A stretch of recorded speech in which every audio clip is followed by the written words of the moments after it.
জমিতে বাগান কুবাসি মুনিশ লেগেছে নাকি? মুনিশ লাগবে কেন মডেল সাহেব? এই বাগানটা খুব কষ্ট করে কিননু। খুব ভালো করেছি, আম গাছে গোড়া গালা খুবই পানি দে, খুব ভালো আম হবে। তাই করছি মডেল সাহেব।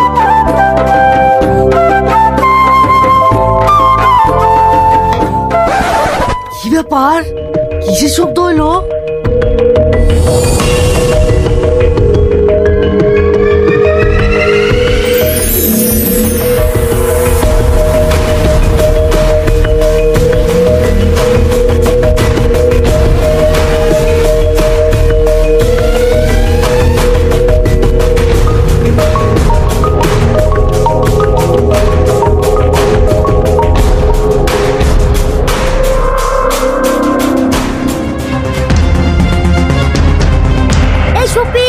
শুনেছি তোদের বাগান শাইনকে বেচিস নি? সেই বাগানে সোনার হারা পোতা ছিল, সেই টাকা পেয়ে শাইন এখন কোটি হয়ে গেল যে। কি বলছি রে? তাহলে বাম লেগে মরে গেল? তার মানে আম গাছের তলায় টাকা ছিল না?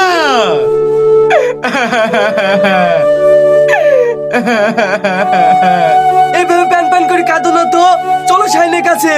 আমাদের লোককে টক খাইলে ফালতে হয়েছে।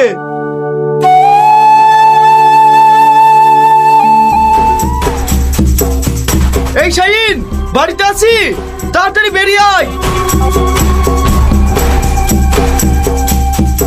কি হলো ভাই, কিছু বলছো? এই তুই তাড়াতাড়ি আমাদের টাকার ঘোড়া ঘুরি দে। টাকার ঘোড়া মানে? ও, আমরা কিছু জানিনি ভাবছি না? তোর জমি বেচেছি, বাগান বেচেছি, তোর টাকার ঘোড়া বেচিনি। তাড়াতাড়ি ঘোড়া ঘুরি দে। ঘোড়া আমি ঘুরি দেবো না। তোদের যখন জমি ছিল, ঘোড়াও তোদের ছিল। এখন জমি আমার, ঘোড়াও আমার। তুই ঘোড়া দিবি নি?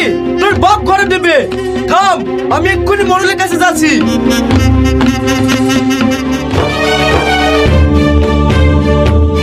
এই তোমাদের বক্তব্য বলো, কিসের জন্য মিটিং ডেকেছো? মরল সাহেব, আমরা শাইনের কাছে বাগান বিক্রি করেছি। সেই বাগানে আপনার টাকার ঘোড়া ফুটেছিল। সেই ঘোড়া পেয়ে শাইন এখন কোটিপতি হয়ে গেছে। এত আমরা মেনে নেবো না। আমরা বাগান বিক্রি করেছি, কিন্তু ঘোড়া তো বিক্রি করিনি। এখন আমাদেরকে সেই ঘোড়া ঘুরিয়ে দিতে হবে। ঘোড়া ঘুরি দেবো মানে? আমি বাগান কেনার সময় বলেছি বাগানে যা কিছু থাকবে সব কিছু আমার। আর এখন ঘোড়া ঘুরি নেবো বললে হবে? হ্যাঁ, তোমাদের কথা সবই শুনলাম, তবে শাহিন যা বলেছে ঠিকই বলেছে। জমি যার নামে থাকবে সবকিছুই তার হবে। আজকে আমরা সব হারি ফেলনু রে। তখন যদি আমরা আমের মানে বুঝতো, তাহলে আজ আমরা কোটিপতি হতো।